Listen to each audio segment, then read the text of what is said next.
We're gonna start. We're gonna wait a few instants that people sign up. It always takes a little time, and then we'll start our session.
These few minutes are always a bit awkward.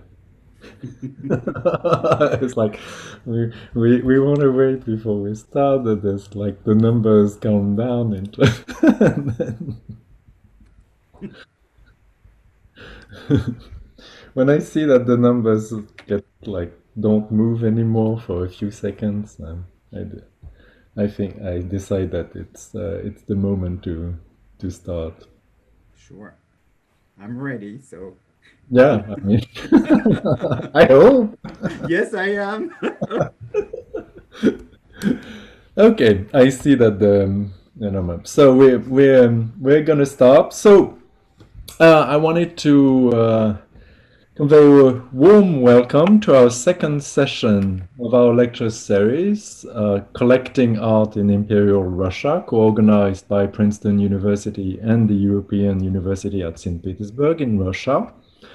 And this warm welcome on behalf of my two co-organizers, Professor Yekaterina Pravilova of the History Department at Princeton and Professor Catherine Phillips of the Department of Art History at the European University at St. Petersburg. This lecture series has been possible with the generous support of the program in East European and Eurasian Studies and the Art and Archaeology Department at Princeton University. And we wanted to thank also Timothy Waldron, who set up this webinar. Before I introduce our speaker today, just a few rules to remind you of the way, if you're not familiar yet with Zoom webinars, you have at the bottom of your screen a series of little icons. One is called chat, the other one is called Q&A. The chat is only for technical problems, if you can't hear, if you can't see the screen, or if there's anything that doesn't work. And the Q&A is really there for your questions. Dr. Zeisler will speak for 45 minutes, and then we'll have a series of questions and answers. And I ask you to, whenever you wish during the lecture, to post in this Q&A thing the question that then I will ask to Dr. Zeisler. So it's with great pleasure that I welcome Dr. Wilfried Zeisler here, the chief curator at the Hillwood Estate Museum and Gardens in Washington, D.C.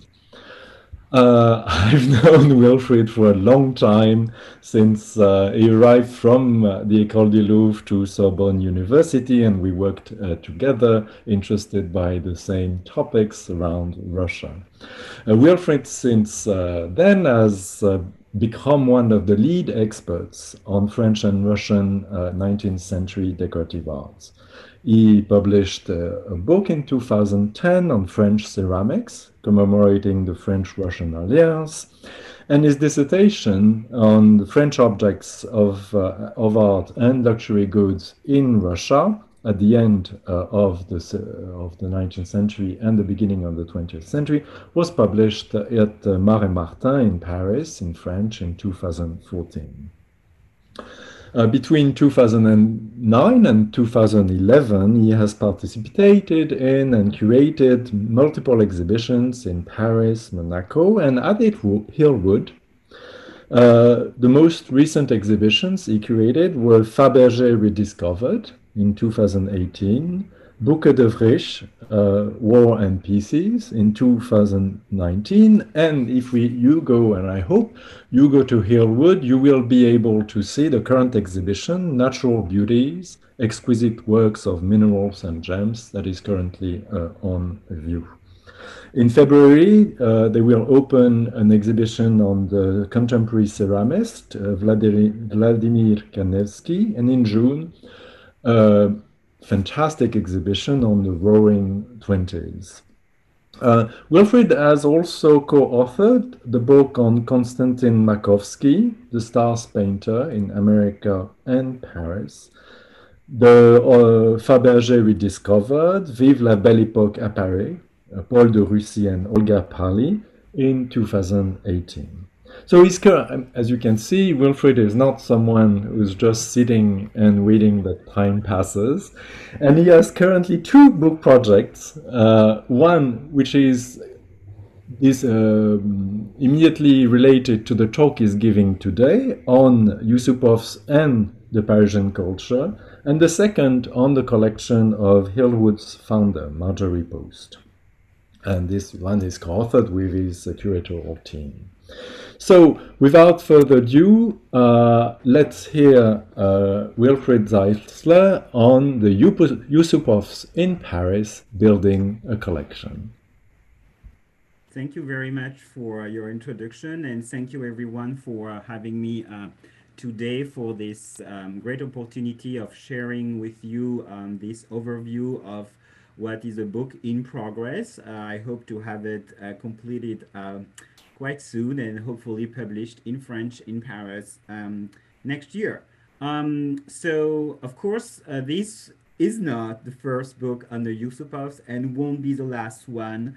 There have been a lot of studies and publication around the Yusupovs and their story, their amazing art collection and their wealth, and this starting in the 19th century. Prior to the revolution even, there were a series of publications in artistic publications like Les Trésors d'Art en Russie, among others, where the collection was already published and studied. Then again, after the Russian Revolution, when the collection was confiscated and became a museum. First catalogs were published, including one focusing specifically on the French art collection. And then, of course, more recently, a lot of scholarship has been done in Russia, including a 2001 exhibition and publication around Nikolai Borisovich Yusupov, who is considered the founder somehow of the art collection and the taste for French art. And even more recently, 2011, by my colleagues Marina Krasnobayeva and Elena Sharnova, the catalog of the French painting at Arkhangelskoye, the suburb mentioned in Moscow of the Yusupovs, and really recently in 2017, the amazing publication by Lyubov Savinskaya on the history of the Yusupov art collection, which is an amazing work.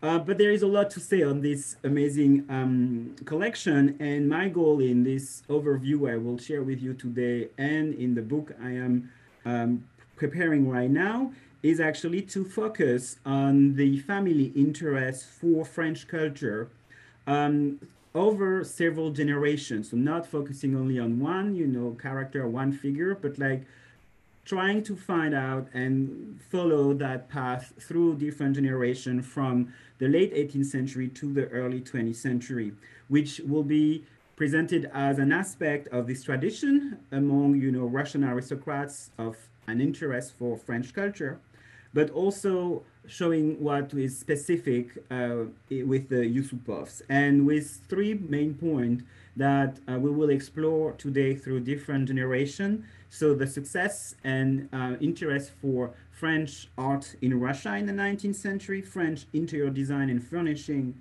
and French luxury goods. But before we start with this lecture, I would like just to give you, for some of you who might not be familiar with the Yusupov, some background about the family. So the Yusupov have always been considered among the wealthiest Russian aristocrats before the Russian Revolution. They have also legendary origin, being connected to the Crimean Khanate and related to the Golden Horde, and which became actually part of the Russian aristocracy and really involved in court life in the 16th century.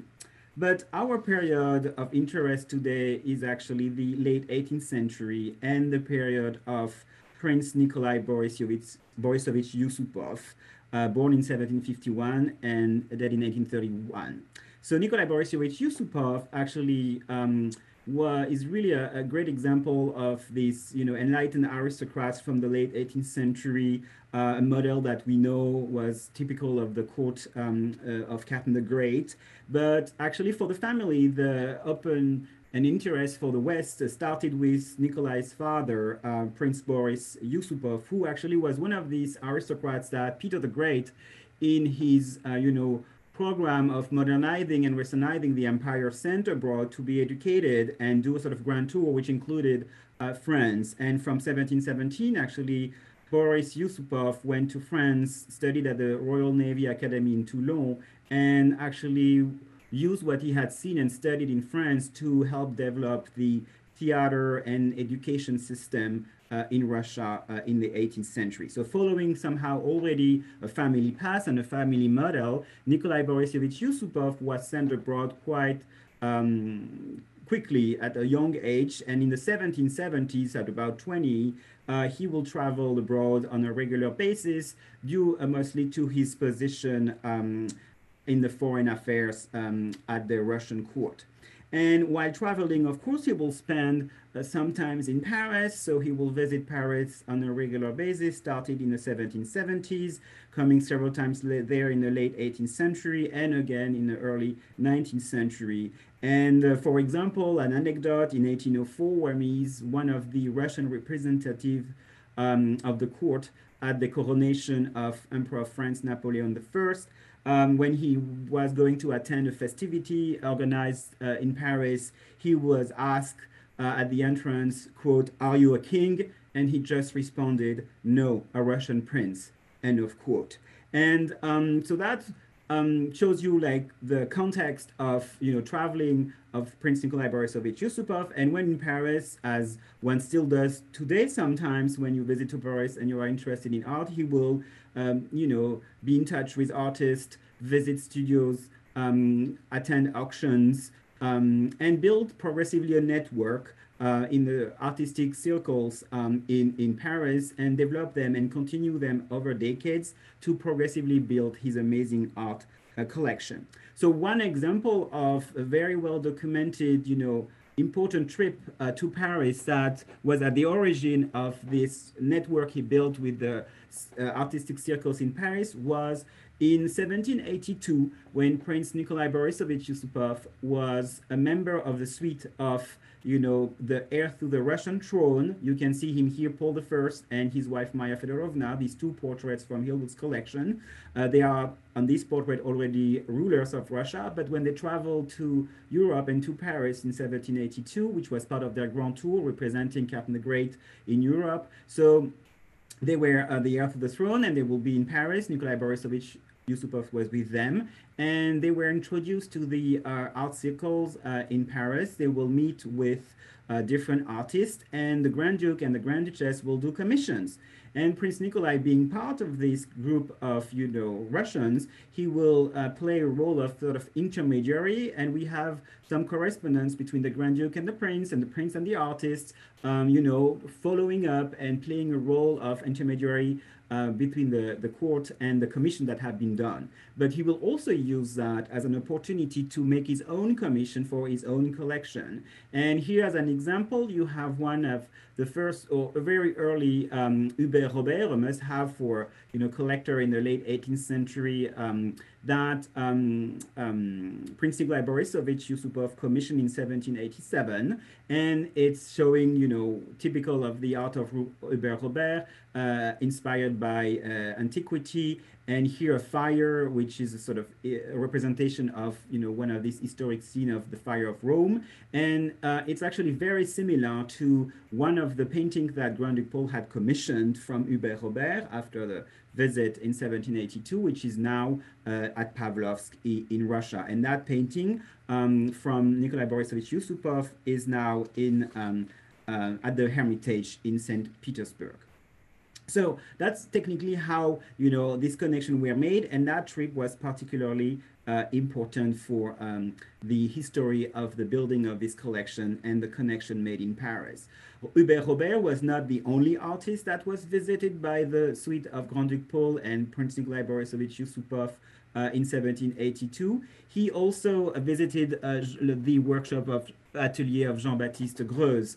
And same story, Gross was in touch with Prince Yusupov, who played, again, the same similar role between the court and some commission made by the court to Gross, and he will use that as an opportunity to commission art for himself, including this piece, which is a very good example of the art of Gross, one of the leaders of the painting of Sentiment, which was really popular in France in the late 18th century, which was really one aspect of the taste developed at that time in the French art collection of Prince Yusupov. And this is also an example of the taste for the representation of youth in painting. And you have this really beautiful work here featuring a girl with a dove, which is at the Fine Art Pushkin Museum in Moscow, and which is also named Voluptuousness by the artist himself in his exchanges and correspondence with Prince Nikolai Borisovich Yusupov. And again, through Gross, he was introduced to another circle. So that's how actually the collection and the connection were developed progressively. And the art of the representation of sentiment, as you can see on this painting, was very popular and even infused within the neoclassical norms of painting of the late 18th century, early 19th century, and can be also seen through other commissions made by Prince Nikolai Borisovich Yusupov from Paris after later visit to the city. And in 1808 and 1809, he was again in Paris, and he will use the opportunity to meet and with Jacques-Louis David and commission him with this great painting, which is the only David at the Hermitage. You can see it here in the center of the slide. It's a mythological scene showing Sappho and a faun, and it's a piece that was really, there is some exchange between the artist and the commissioner and the prince. And also, even though he commissioned David only with one painting, their correspondence was quite long, for about a decade. There are several letters which have survived, and in which, when you read them, you can see the friendship somehow that was developed between the artist and Prince Nikolai, and also the admiration between both of them. And I will quote just a letter written in 1811 by David to Prince Yusupov, where he says, quote, "I am aware of most of the artworks in your gallery, and I know how beautiful they are," end of quote, and showing how both of them were in touch at that time. And again, David also played a role in the building of the collection of Nikolai Yusupov, because he introduced him to some of his pupils, and that's how Yusupov was able to add some commission and artwork to his collection.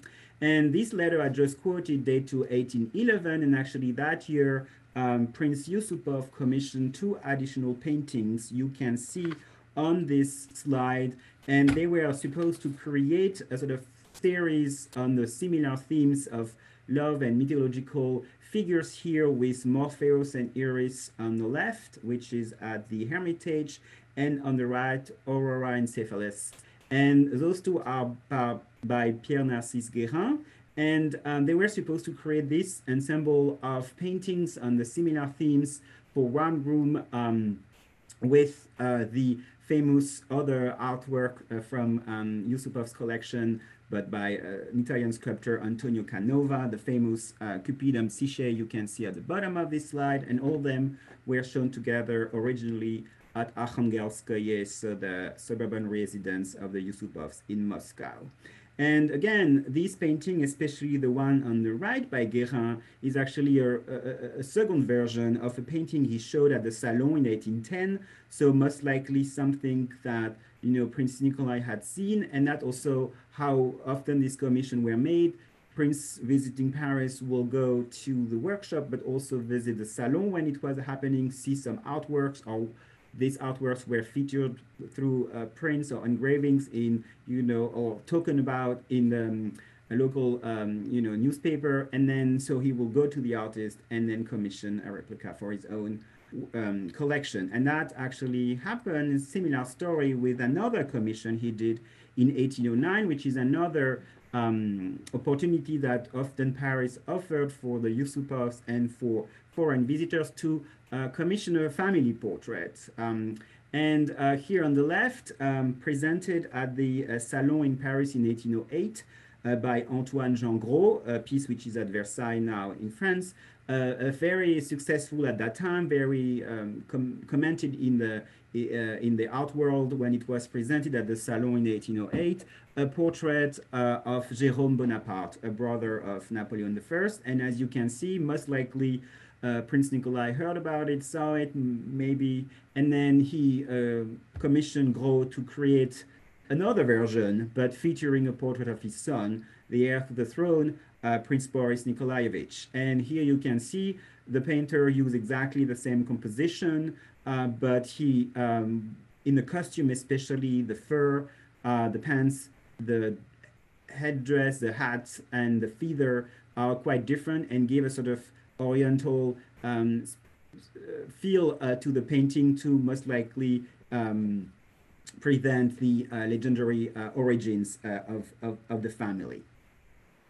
So when traveling to Paris, of course, Prince Nikolai Borisovich Yusupov will also acquire pieces of decorative art. And here you have an example of a service that we know he acquired in 1784 from the famous French porcelain manufactory of Sèvres, this wonderful with blue background service, which is for most of the pieces kept at the Hermitage in St. Petersburg, and also some furniture. And sometimes we know that Prince Nikolai, while in Paris and sometimes through agents, will also acquire antiques and objects from auctions which were held in Paris, but it's sometimes hard to find out exactly where those things and when they were acquired. But here's an example of a piece of furniture which is now at the Louvre, but which we know came from the Yusupov collection, and which was present, we know, in the 1770s in the art market in Paris. So at the same time when Prince Yusupov was in Paris, so maybe he bought it then, but maybe he was acquired later, but we know it was part of the collection. As you can see, most of these pieces I showed you today about this first part of my presentation are featured here on this black and white photo showing one of the exhibition gallery of the Yusupov Palace in St. Petersburg, where those were gathered, and where most of the art collection that Nikolai Borisovich Yusupov had built and first presented in his residence in Moscow, Arkhangelskoye, where he retired, was moved back to St. Petersburg to the by his heir, the Prince Boris Nikolaevich, to be presented in the family palace in St. Petersburg, where they stayed until the Russian Revolution. So time for me to move on and move to the new topic and a new generation. So Boris Nikolaevich, we talk about him on the left through the portrait that his father commissioned from him from Gros, and who actually moved back a large part of the collection from Moscow to St. Petersburg in 1837. But the figure I want to talk about today about this second generation is his second wife. You can see her on the right. Again, an example of, going to Paris is an opportunity to have your portrait done by a French painter. This is a portrait of her. She's already a widow, done in 1858 in Paris by Edouard Dubuff, who was a very famous portraitist at that time. And she's featured her here in her early 50s. You can see that through the gray hair, which appear in her, hair. She's wearing also a black veil, so telling somehow that she's a widow. And, her jewelry and dress also tells a lot about her position. And she was born Narishkins. The Narishkins were quite known in Paris at that time. Several members of the family were among, the artistic and cultural circles in Paris during the Second Empire. And she spent a lot of time actually in Paris in the 1850s during the Second Empire. And while attending a party or a ball at the Tuileries Palace, she actually met a very young and handsome French employee of the Grand Chamberlain of the court, Duke of Bassano. So here you have a portrait of 19-year younger Frenchman that she met in the 1850s and that she will finally marry in 1861, Charles de Chauveau. And you can see him on the right on this portrait by the French painter Louis Priou, which is not located, but it's known through this black and white postcard. And this couple, really unusual couple between the princess and this young French and Orthodox Catholic, they both share the same passion for art, culture, and antiquing. And what is quite fascinating, it's like most of their correspondence, letters, and Chauveau's actually personal diaries are kept in the archives, and they are in French, and I was able to read most of them, and they actually depict the everyday life of this couple, and not only the difficulties to be together, but also their love and passion for art, and their tour of the art market in Paris, many marchands de curiosité, antique dealers, and buying a lot of works of art. First for Princess Zinaïde's residence in St. Petersburg. In the 1850s, she actually built a new palace in St. Petersburg on Litieni Prospect, and it was designed by Ludwig Bonstedt. Is a very good example of Russian eclecticism, and the collection was inside. You can see it through these watercolors, which are in the collection of the Russian Museum in St. Petersburg, are showing really the taste of the couple and the taste of the period, very eclectic. And you can see it especially on the watercolor on the left of this slide, Renaissance, Baroque furniture, faience, ceramic, and so on, that for most of them they acquired in Paris. And on the right, on the top right, you can see actually 18th century furniture, 18th century style furniture, Hubert Robert additional pieces to the collection that they bought between Paris and St. Petersburg. And this taste is really typical of the big and large collection built in Paris around that period. So today we are talking about the Yusupovs, but the same we could say about the Rothschild, about the Demidovs, about Neuverkirch, for example, who were collecting, between these tastes for Renaissance and Baroque periods and the beginning of the taste for 18th century France, and especially the neoclassical period of the 18th century. So these tastes you could also find and were subject matter for discussion between the couple when they had to build actually their own home in Paris. And here is the house which still exists. It is a suburb of Paris in Boulogne. It's a lot that was bought by the princess in 1859 to build her mansion here. This house was actually built by Antoine Martin Garneau, an architect which is not very known, but he was quite popular at that time. He participated, for example, to the concours for the Grand Opera in Paris, and he received the third prize. And it was a collaboration between the architect Garneau and the interior designer Jules Duval, who was quite famous at that time. And of course, following the ideas and, of the princess and Charles de Chauveau. And they were debating between styles, which one should they choose? Renaissance, which was very fashionable, or Louis XVI, 18th century, Louis XVI. And actually, they decided to go with both styles. And it ended up by creating two sort of L-shaped mansion, one being more or less in this sort of 18th century style, you can see here on the right, and the other part more in a Renaissance style. And here you can see this facade is actually directly inspired by a very famous facade, the Chateau d'Annet facade, which was since the revolution installed in Paris, and they visited several times and finally decided to choose as a model for this wing of this mansion, which is now a private school.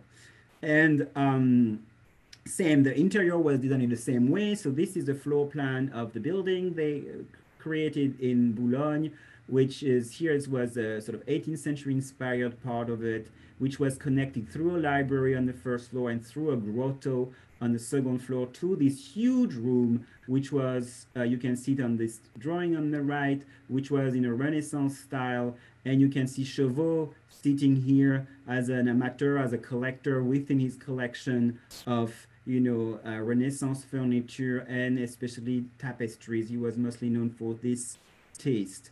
And inside the other, part of the mansion here, you can see it's more 18th century inspired. And here you can see featured on this painting from the Hermitage collection showing the interior, some of the artworks that both collected and acquired in Paris and presented in this house.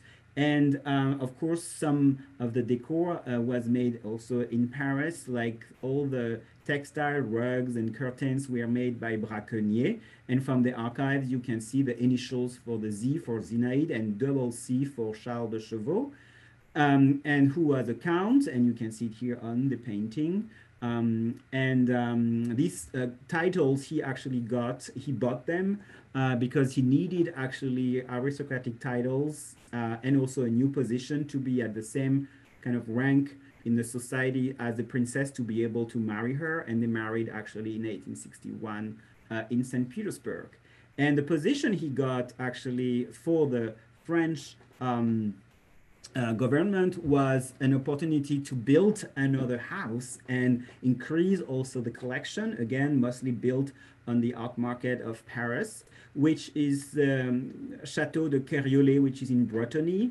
In 1860, Charles de Chauveau was appointed Conseil Général, so representative of the government in Brittany, in Concarneau, and as such, he needed a sort of local residence, and he bought a small house that was completely rebuilt in the Breton style by Joseph Bigot, the architect. Originally, the house was only this part, and they added other aspects, such as the large reception room here and a chapel, which has disappeared now, and which became a perfect location to display the art collection. And you can see here on this old postcard when that building became and collection became a museum, part of the collection of the tapestries built by Charles de Chauveau and Princess Yusupova, a series after the famous Maximilian hunting tapestries, which are at the Louvre.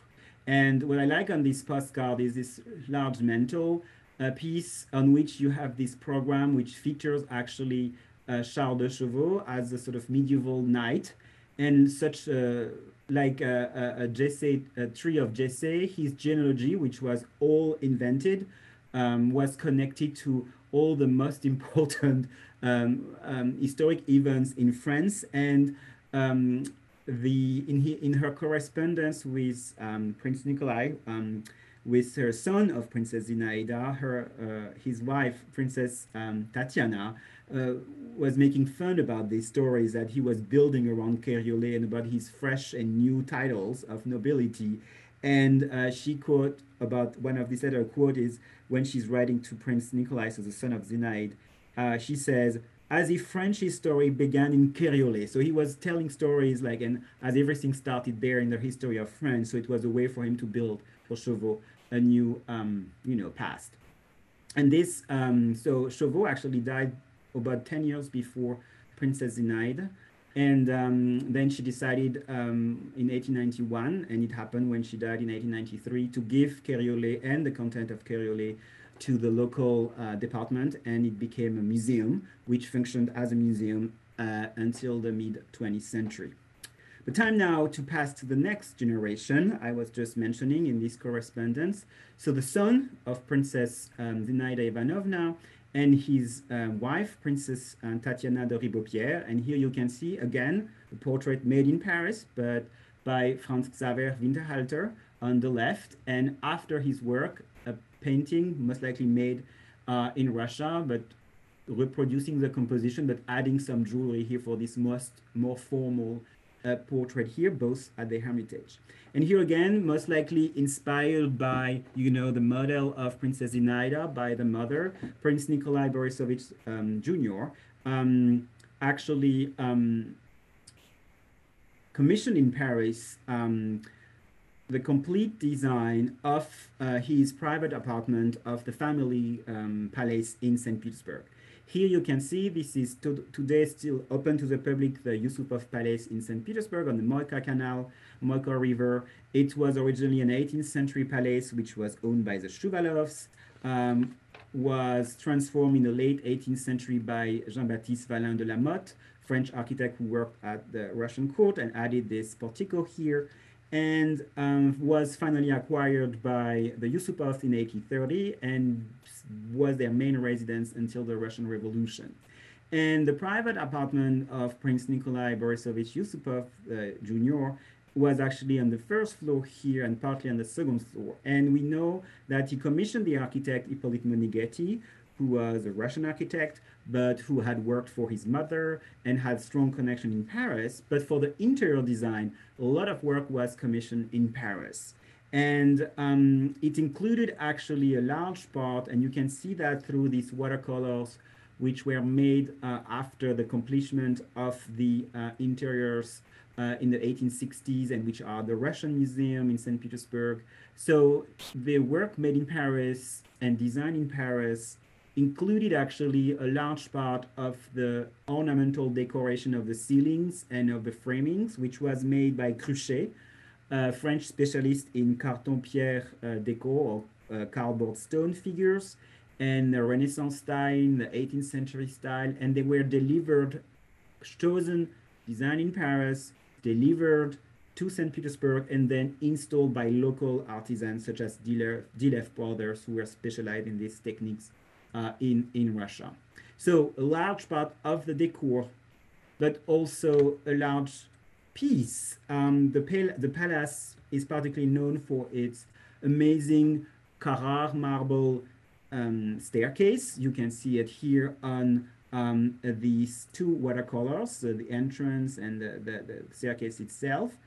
And it still exists today, as you can see on these photos. And this staircase, actually designed by Monighetti, was carved and made completely in Paris by Parfonry, a marble carver who was very fashionable at that time, very famous. And the entire staircase was transferred from Paris, once finished, to St. Petersburg and then installed, and became quite successful and fashionable because many of the staircases designed by Monighetti at that time in St. Petersburg, right after the Yusupov one. So here it's a detail from the Yusupov staircase. This is the one Monighetti created for Tsarskoye Selo. This one for the Anichkov Palace. So they are all following the same pattern, and they are all somehow inspired by a very famous staircase, a model of French design, the famous Fontainebleau staircase you can see here on the top left of this slide. So decoration, interior decoration was commissioned in Paris. The entire staircase, furnishing, so the textile, rugs, curtains, everything came from Paris. Here an example, which is still at the, among others, which is still at the Yusupov Palace today. It's actually some furnishing which was delivered by Chrysler. Chrysler was a very typical cabinet maker, but also antique dealer from the Second Empire, who was very successful in France, but also abroad, but only a few of his pieces are known. And the Yusupov Palace is a good example of, the success of this French luxury good outside of Russia. And among the rooms that were designed in Paris after the model by Monighetti was the private dining room. You can see it here on this slide, and I just wanted to show it to you because it was specially designed to actually feature the silver of the family, and they are all featured here in these different cases. You can see on this watercolor again from the State Russian Museum, and this is actually a service which is quite well documented, which shows, also the success of the luxury goods in Russia and the role that the Yusupov played in the import of these luxury goods to Russia. It's a service, a silver service, solid silver service of over 2,000 pieces, one of the very important commission and a major piece in the history of the 19th century French decorative art and French silver in the 19th century, which is a service which has partly survived. And here I want to show you one piece which was commissioned around 1857, delivered in 1859 to the palace in St. Petersburg, which has often been called the Scandinavian service, which is not the case because of its very unusual style. It's actually a Byzantine style service that, as it's documented in the 1850s in France when it was commissioned from Alexandre Gueton, a very successful jeweler. And I think it's quite interesting about, what Russian artistic culture is and the mix between French and Russian design here, because the princes commissioned this from Paris because of the know-how and the, quality of the French silver, but it's made not in a very typical French style, not at all. It's actually made because the prince wanted it in a Byzantine style. So it's the first development of a Russian style, which became quite popular in the 19th century. And that very large service, so had over, as I said, 2,000 pieces. And here is a tureen, which is one of the Hillwood's recent acquisitions. And here is just a detail of the rest of the setting plates and flatware from our collection. And I have just shown you here a portrait of Prince Nikolai and his wife, Princess Tatiana, because most likely that service was commissioned around the period of their wedding, which had been a very difficult marriage to achieve because both actually shared the same grandmother. So they were very close parents, and they had to fight against the law to be able to get married. And here also on the plates, in addition to the heraldic symbol of the Yusupovs, you actually have their names mentioned on each side, so which somehow prove that this most likely was commissioned for them. So silver here is a perfect for me transition to another point which I want to develop, and for which Paris was known and for which the Yusupovs were quite famous for, which was their collection of their jewels. And actually, if you remember the quote I started with when Prince Yusupov arrived, at court of Napoleon and was asked if he was a king, and he responded, no, a Russian prince. But as you can see, his art collection and you will see his jewelry collection are really somehow almost a royal one. And the same story here with the art or with the luxury goods. This started with Nikolai Borisovich, elder, and his wife, Princess Tatiana, many Tatianas, many Nicolas, as you can see, featured here on the left by Elisabeth Vigée-Lebrun in 1797, a painting which is now at the in Tokyo, was the one who started this collection of jewels, family heirlooms, which strong French connection and historic pieces such as this diamond on the top, the Polar Star, which came from the Bonaparte family, or the earrings at the bottoms, which once were acquired by our founder, Marjorie Post, but which came from the Yusupov collection and originally were acquired by Princess Tatiana with the story that they once belonged to Queen Marie Antoinette of France. And these jewels became family heirlooms, and from Princess Tatiana went to Princess Zinaida Ivanovna, then to Princess Tatiana, her daughter-in-law, who is wearing them here on another French portrait made in 1875 by Jean-Baptiste Marie Fouque, and again to their daughter, Princess Zinaida Nikolaevna, who is also wearing the jewelry on this painting, again a French portrait made by François Flamand in 1894. Of course, they will add on, so inherited these historic pieces, add on, bought in Paris when they were traveling there from French jewelers such as Meleriot, Boucheron, and others, who, for some of them, who still exist today. And the collection was known not only for their historic stones or large, precious stones, but also for the pearls. And if we look closely to this painting featuring Princess Zinaida Nikolaevna Yusupov, she's wearing here this very large pearl, a natural pearl, that she acquired through an agent from the sale organized in France in 1887 of the crown jewels. After the fall of the Second Empire and the foundation of the Third Republic, it was decided that the crown jewel will be sold, and so she acquired at least one piece, this amazing pearl that originally came from Napoleon I, was presented to Empress Marie-Louise and then reset for Empress Eugenie, and finally owned by the Yusupovs, as you can see. And the last time these jewels were reset and rearranged, it was for the last generation, Prince Felix Yusupov, the son of Princess Zinaida Nikolaevna, and his wife, Princess Irina. You can see her on the left wearing one of her jewels during their wedding in 1914. 1914, Prince Felix married actually Princess Irina on the left, who is a member of the imperial family. She was a niece of the last emperor of Russia, Nikolai II. And here you can see the jewels which were reset in Paris or bought in Paris, bought from Cartier, from the tiara on the top left, and reset by Chaumet while they were traveling there in 1913. So continuing the same tradition and following the trends of the French fashion.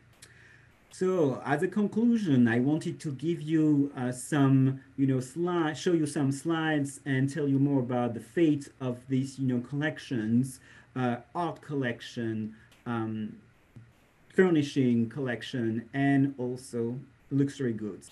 So here is a painting, another painting by François Flamand, another portrait, less formal than the previous one I showed you, which is showing actually Prince, but I really like this photo because it tells so much about this family, done in 1894, informally here in the gardens of Arkhangelskoye.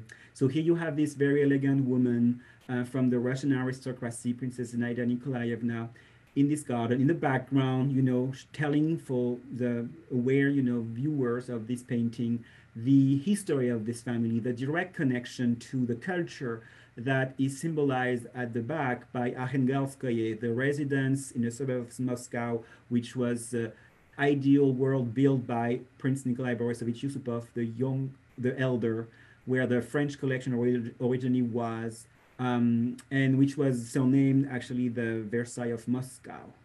And in addition to that, there is not only the connection to the past, to the heritage of this family, but there is also the future. Here in the shadow, the two sons, the heir to the family, to the dynasty, Prince Nikolai and Prince Felix. Prince Nikolai will die actually in a duel in the early 20th century in Paris, but Prince Felix, the last Prince Yusupov, will survive the revolution as his mother, will leave the country, and he's mostly known for having being part of the plot against Rasputin in 1916.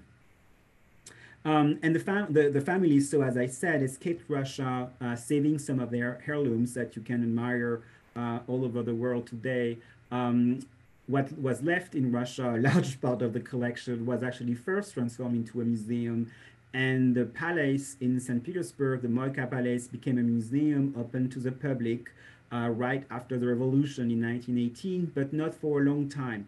In 1925, the museum was closed. The collection was divided in different parts, sent to different museums. Now you can admire most of the collection in the collection of the Hermitage, the Fine Art Museum, the Pushkin Museum in Moscow, the Arkhangelskaya, which functions as a museum in Moscow. And another part was actually offered for sale abroad when, the Soviet regime was selling some of the country heritage. And on the right, you can see the room in which these treasures were shown, how it looks like quite empty today in the Yusupov Palace, which is open to the public. Regarding the jewelry, which was not taken, some of it was not taken by the family, was hidden by the Prince Felix, and was actually found in 1925. As you can see, was completely destroyed, the precious metal melted down, and the stones sold separately. Other additional pieces, such as this painting by Meissonier, a young man with a book from the 1860s, most likely an acquisition of, either Princess Zinaida Ivanovna in Paris or her son, Prince Nikolai Borisovich the Younger, Jr. A piece which was selected because often the pieces from the 19th century were selected to be sold abroad, and this didn't sell. And so when the policy of selling, artwork was canceled in Russia, then these pieces were redistributed to the collection. It's now at the Hermitage. And the last image I wanted to show you is this piece, because some objects actually stayed in the Yusupov Palace, were never either selected to be sold or transferred to other collection. And you have this piece by Adrian Tanu, which is a lesser-known artist from the late 19th century, early 20th century, mostly known for his nudes, as you can see here, and his Orientalist style. And this piece actually was shown at the Salon in Paris in 1913, the year when actually we know the Yusupovs were traveling abroad. So I would like to think that somehow they were following the same path and the tradition that had started with their ancestor to go to Paris, visit the exhibition, and buy art for their own collection. Thank you very much for your attention. So usually there's a huge roar and applause, so that's going to be just thank you so much for this wonderful and captivating presentation. And please, people attending, don't hesitate to post your questions in the Q&A feature, and I'm going to immediately start because questions... do you want me to stop sharing the slides? No, let's keep the slides, because sometimes it's good to have the image when we talk about a specific thing. Okay. So in chronology, there's two questions about the first part of your story, and especially the time of Nikolai Borisovich. Kent Russell is asking two things about: do you know how and when the Louvre acquired the commode you showed? Was it during the revolutionary sale? So this commode by Joseph Barmauer actually was part of one of the famous sales that was organized by the Soviet government, the one which was organized through the Lepke auction house in Berlin. So it was featured in this sale in 1928. But at that time, we only knew that the sale had objects which are listed as part of imperial palaces and, from Leningrad, but without information about where they exactly came from. And it's only by comparing what was, the description in the catalog from 1928, and then this historic photo that made the connection with the Yusupov collection. And then it's also mentioned in some of these archival documentation that lists the objects that are, the accession from the Hermitage and to go for sale, and then was sold, then had different owners. I don't remember which ones, until it was given to the Louvre. later Oh, on. yeah, it's really the story of these objects that Yes, like movable exactly. so much. And another question from Ken Russell was that about so until they have this Boulogne house built Yes. by Gano, where would they stay in Paris? I mean, we always speak about the Russian aristocracy going and spending years in Paris, etc. Did where would these people stay, and would they decorate the place they stay, or? So it really depends. I mean, for Nikolai Borisovich, the elder is I have to check, but there are like a few addresses we know where we were staying, so I have to check exactly what that was. But before actually they built Boulogne, there were like two ways, which is quite common, usually with these sort of wealthy foreigners traveling to Paris. Either they will go to hotel, but that's more for the second half of the 19th century, or they will rent a place, a recommendation, from someone they know, and then they will rent a wing from a mansion or an apartment, or these kind of things. And then they will often, for example, before she built Boulogne, Princess Zinaida Ivanovna, she rented an apartment Rue Castiglione, and her son rented also an apartment, and they will do some changes, but usually it will include, the linen and the staff as well, all of that, so which was part of the rent. So there is sometimes so that's the way. So that's renting something, or like hotels, when hotel were more, developed in the second half of the 19th century. So you would say that the building a house is the exceptional case, It's and it, very exceptional, and this is why because we know about the Russians and aristocrats spending time in Paris and buying art or luxury goods. But why the Yusupovs that I was saying in the introduction, there are some specifics, and building a house there and living there is quite unusual. And if you add to Boulogne the Cariolet castle, that's even like, I mean, there are other examples, but those are quite unique. And for that house specifically, the Boulogne mentioned, which I think fascinating, is that they had a very long Russian story, because first was built by Princess Yusupov, but then was sold to Princess Paley, and then from 1905 to 1914 was actually where Princess Paley and her husband, Grand Duke Paul of Russia, were living until their, during the Gilded Age. So had two sort of very strong Russian stories, and two stories about also collecting art in Paris. So. mm, yeah. And so if we go back to the history of the family itself, and so there's two questions. One from Gail West about where the wealth of the family comes from, and I guess Mm-hmm.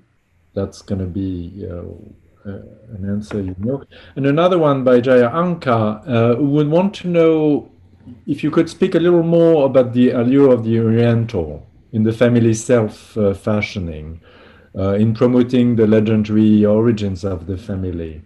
Absolutely. So regarding the wealth, there are two origins. So first, uh, the land. Princess Zinaida, I forgot the numbers, but she had like thousands and thousands of hectares, of land in Russia. But we know, especially in the second half of the 19th century, was not necessarily, great, necessarily the biggest income, but land, and then a lot of also real estate, and also, which is also typical of Russian aristocracy, was they were encouraged also to develop, industries, and so they were also industrialists in a way, and they owned several plants, um, especially in the second half of the 19th century, and that's where the wealth came from. Yeah, So a industrial. mix of all of that. And regarding the Oriental sort of origin that they were promoting, so you can see it obviously in the portrait, commissioned from Gros, and it's something that is regularly mentioned, this kind of connection that is mixed with, I will say, the development of the Russian style and the idea of a, Russianness, if I can say so, in the 19th century, and this, European aristocracy in a way, but the aristocracy wants also to show itself. The aristocracy wants to show themselves also as, Russian. So for the Yusupov, what I find particularly interesting is that in Petersburg, everything is really European. And with the exception of this sort of service, which is in French made, but in the Byzantine style, so quite interesting. But in Moscow, not Arkhangelskoye, which is really European in a way, but they had a house, a city mentioned in Moscow, which was from the 16th century. And this one was completely redecorated in the Russian style, and they will love, having everything Russian there and be featured like in Russian costumes and all of that, Moscow. So like following the sort of cliche of Russia and the difference between Petersburg and Moscow, and they were actually somehow doing, so they were European and international in St. Petersburg and strongly Russian in Moscow. And is it something that is shared by other aristocratic family, or it's something that you found only with the No, this is something you'll find, and more or less in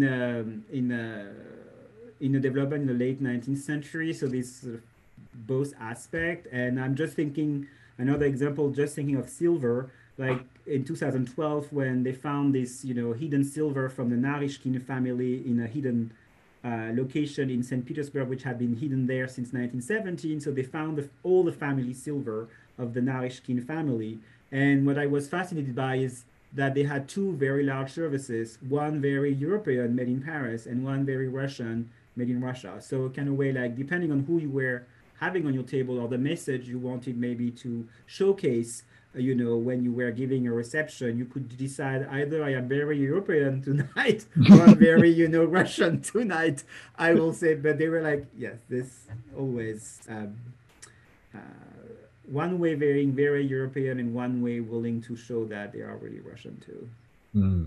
And so there was another question by Kent Russell that is also a question I wanted to ask. So you focus on the French aspect of their collection, and but you mentioned that there was the Canova, for example. Yes. So can you speak also about what is the proportion of other national type of art, or do they work by specialties? Like so they buy sculpture from the Italians, the jewelers from the French. It really depends, but the collection is really large and has a lot of Italian painting, has a lot of Flemish, Netherlands painting and sculpture, some antiques, of course, and Italian also sculptures. So I don't have proportion, but what's actually specific, it's something you can find, the model that, you can see from Cartnegrade as a collector, you can see from other collector from the period. But why the Yusupov again? Because the French aspect is quite developed. And what is particularly specific is the fact that because he also collected, and I didn't talk about it, like painting, from, earlier on from Boucher and, Laurent de la Hire and all of that. But those were acquired like from dealers or at auctions and not necessarily, in Paris. And today I was focusing only on what was potentially acquired in Paris. But what's interesting, and that's what you find actually in other collections, but what is interesting, my understanding, is that he was also focusing on contemporary artists. So buying, going to their atelier and buying, from them. But by studying this collection, what I think is quite interesting is that progressively, when you enter into the 19th century, more of the sort of foreign art, and I'm focusing on the French art that the family was buying, they were buying it on the Russian market. Because actually the collection that had been built in the past started to be sold on the Russian market, and you could buy them in Moscow and Petersburg at auctions, and dealers were specialized, and some of them were also buying directly from Paris.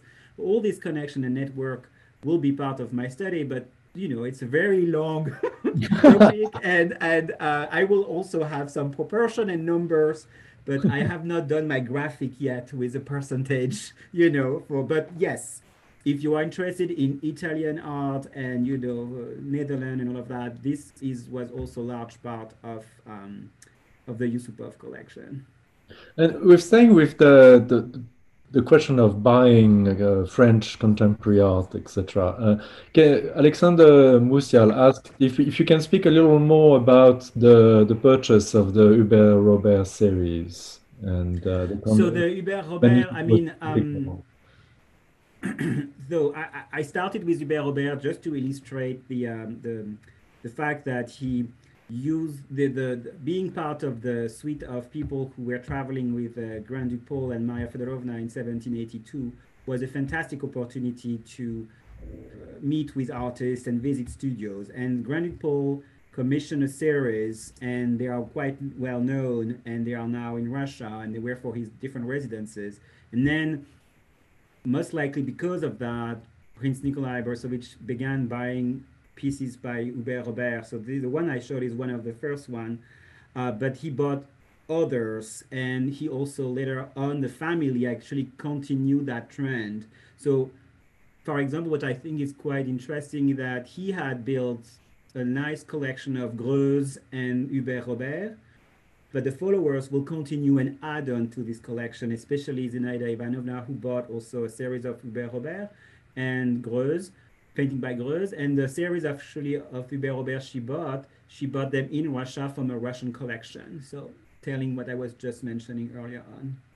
And so I wanted to bound on this question and following with a question by Kristina Bekenova on like whether the Yusupov documented the acquisitions, like do they have did they have a curator to start with, or it was the majordome that would deal with the collections as they would deal with the household linen or etc. And are there ledgers? Do we have what is the state of the archives in terms of acquisitions and etc.? So this is a very, very good question. As I mentioned earlier on, there are several catalogs that were published starting in the 19th century. And what's fascinating is when you go through the Yusupov archives in Moscow, you find the drafts somehow of how they were trying to gather the information from archival material that you will then find afterwards in other folders. So how, all that work was an ongoing process. But unfortunately, how archives are, not everything is kept. There is a lot of archives, and I have seen not everything, but a large part, and a lot have been published also in the past and so on. So it's not like, unfortunately, you don't have a folder, the collection, and then, by artists, all of that. But you have to look in, because they are like somehow arranged by generation, and they are arranged by also location, depending on, where the archives were. And regarding the curator, I'm not aware of specifically them having a curator, but definitely it was something which was managed by I wouldn't say the majordome, but like the household like manager.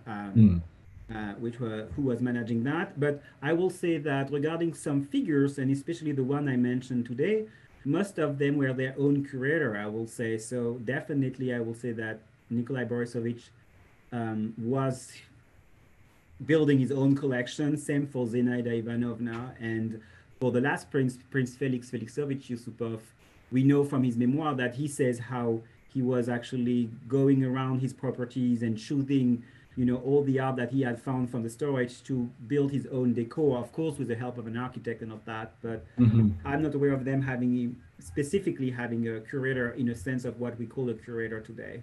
Yeah. And so Maria Tarutina wanted to know a little more about the Moorish room in the Moika Palace. Can we talk a little more about how... I had a slide about that, but I decided to delete it because it was too long. But it makes actually the Moorish room is a good connection to that kind of like connection to their origin, but also the Moorish room was really you had, I will say, in Petersburg in the 19th century, when you were a member of the aristocracy and when you had a palace, you had to have a greenhouse inside the house, and the Moorish room. So it was really, really popular. And that one specifically was designed by Hippolyte Monighetti. Some of the actually ornaments made of cardboard stone or carton pierre came from France. The mantelpiece was made in Paris as well in the sort of Oriental style by Parfonry, but all based on the design by Monighetti. And it still exists. You can visit it today in the Yusupov Palace. And so I have also questions of what these amazing things, like objects, where can one find them, and if we found them, the big pearl, the wonderful pearl, what happened to it? So the jewels, I mean, some of them, as I said, were kept. The one that you trace quite well are the one that the Yusupovs took with them, and then I will say leave. You know, when Prince Felix left Russia, I don't know how he did that, but he must have had pockets filled with diamonds and gold boxes, and he had two Rembrandts on. You know, I imagine him like with two Rembrandts on each arm and all of that. So and he sold many of step by step. They sold their family heirlooms to survive in exile, and so the Rembrandts are, for example, at the National Gallery here in Washington D.C. And many of his jewels actually were sold through his former, suppliers, through Cartier often. That's how Marjorie Post, for example, bought her Marie Antoinette earrings, and that's how other objects were acquired by Marjorie Post, but also other collectors. And then you have the jewels that stayed there and were hidden and then found by the Soviet, and then completely, as you have seen through this photo, we know all the jewels, and many of them are identified on this photo I showed. On this one, many of the jewels here are identified, and as you can see, they are in the process of being destroyed, so those have disappeared. Regarding the pearl, the Napoleon pearl itself, this one is not supposed to have been necessarily a pearl that, if I well remember, was taken by the Yusupovs, but reappeared kind of recently on the art market, but with a lot of debate about is it the right one, it is not the right one. So I don't want to go into this debate, but there is a pearl around that is now called the pearl Napoleon pearl, that is supposed to be the one that is featured on this portrait, and that came from the French crown jewels. And so, to follow up on this question of Orientalism, I was really fascinated by, and congratulations on this acquisition, the Alexandre Oh yes. Jettement Turin. I mean, it's an amazing piece. So, do you know a little more about the process of the construction, of the design of this type of object? Is it a dialogue between Russian models that are sent by the Yusupov to the designer, or he has his own models in the Louvre, or looking at? This is a very, very good question I'm still looking into, because what we know from this service, there are some mentions of the silver when and somehow listed in the documentation in the archives about, when it was delivered from Paris to St. Petersburg. That's one aspect. Then there is some comments in the newspaper in Paris when it was made and exhibited by the silversmith himself in his studio right before it will be sent to Russia, because it was such an amazing piece. It was considered already in 1858 in Paris as a sort of masterpiece of French silversmithing. And we know from these comments and newspapers that they were, it says that the Prince Nikolai chose the style. So he was at the origin of the style. And regarding the sources, and it says Byzantine style. I tried to look into, all the sort of plates and publication, in the 19th century, many, publication were done about ornaments and motifs, trying to categorize each, ornaments by type and by origin. I found a few plates that were very similar to what was used as a model, but nothing really being, oh, that's a model that the silversmith looked at. And so that is still something that needs to be hopefully one day discovered or found, what exactly model he used. Most likely illuminations, from Byzantine as a model. Something that might have been sent by Yusupov, or that the artist himself looked for in the sort of available documentation in Paris at that time, knowing that prior to that service, actually Guéton was known when he exhibited pieces for his works that he had already made in the Byzantine style. So it was a style he had explored already among the many, many styles that were, you know, studied or at that period. So that's what I can say about this specific choice. But unfortunately, there is not so much information in the archives, but there are conversation and more letters between Prince Nikolai and the silversmith for another commission, where there is a lot of back and forth regarding which style to choose, because he wants one specific style, and then the silversmith goes back and says, well, I will recommend this one for such reason, not only aesthetic but also practical, because it was more practical, or this kind of things. So, and also less expensive, or these kind of things. So but unfortunately this documentation doesn't exist for this specific commission, but maybe one day we will find it. No, it's a wonderful object, and I really encourage everyone to go to Hillwood will be on view this June. We will set a table with all of the pieces we have, so you will be able to see it. Right now it's in storage, but will be set in June for 6 months, June to January at Hillwood. So you can come to see our funny nice Roaring 20s exhibition, and also see that set on our table. Wonderful. So I'm sure we will all flock, and we're really waiting with a lot of impatience. I think everyone who listened to your wonderful lecture today for the publication of your book on the history of the Yusupovs as collectors of French art and decorative arts. And I wanted to, in the name of everyone, thank you for, I mean, all the testimonies I have of people who were so happy, learned so much. And thank you so much, and good luck for the next weeks, and congratulations again. Thank you very much. It was my pleasure. Thank you. Bye-bye. Just a little note before we wrap up. Don't forget the next session of our lecture series on collecting in Imperial Russia in November 12th, which is a Thursday at noon. East American coast. I don't even know how you say. Well, New York Times. Will be by Dr. Alexei Larionov, who is curator of Flemish and Dutch drawings at the State Hermitage Museum and lecturer at the European University at St. Petersburg. And he's going to talk about from Rudolph II to Catherine II, Goltzius without Bacchus and Ceres, Venus is chilled, and its iconography. A very different and a very way of thinking about collecting, about one's amazing object, and I hope you will be all intrigued and passionate about this subject, as we all have become by looking at it.